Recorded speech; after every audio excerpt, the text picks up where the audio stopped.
dalawa sa tina. Hindi, pre. Sa tina!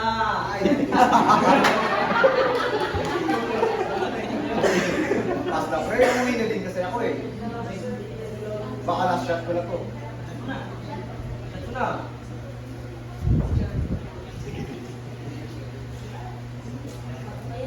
Bounce na ako, pre. Sit lang, pre. Sit lang. Umuwi si Alex sa sabong at lasing.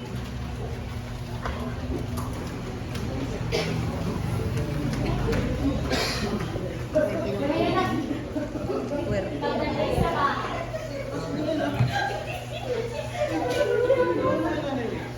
Binuksan ang pinto at nagulat na nakakawang kanyang ina sa pinto.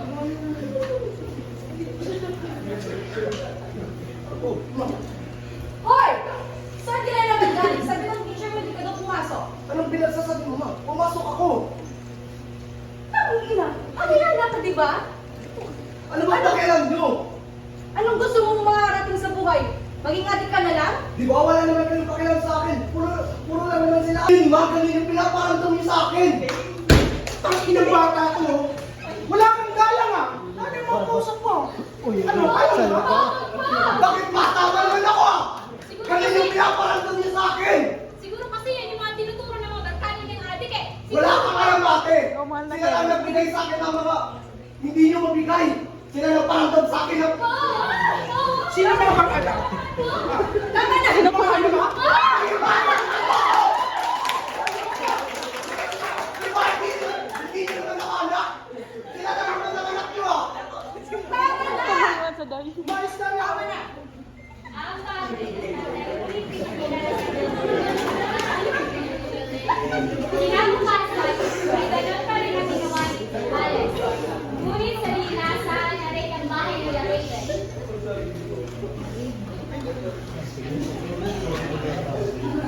Hindi nga ubus ang inuuling daw.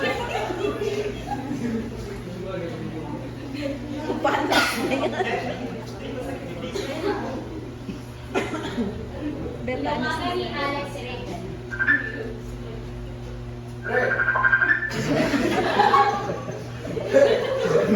May session ka dyan? Ganun, pre. Ganun.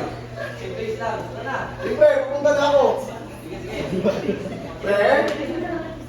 Pre, pasok, pre. Wala pa mali-mali ang mga matutropa na may pulis sa labas. Hindi niya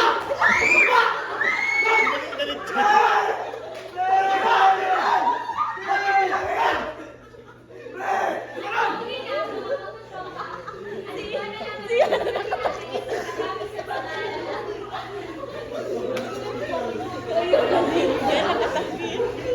After 10 years, sinalabas ng mga revolusyon. Nabigyan ng parol si Alex.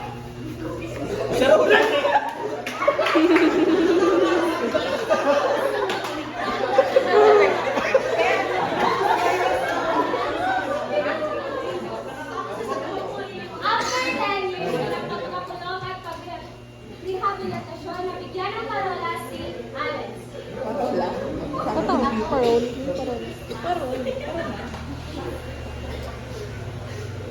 Sinalubong siya ng kanyang Ate! Ma! Maski bagkuan. Maski bag ko talagaan. After 10 years, di ba?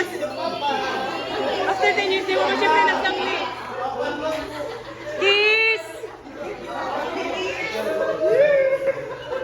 The family that stays together, kiss together.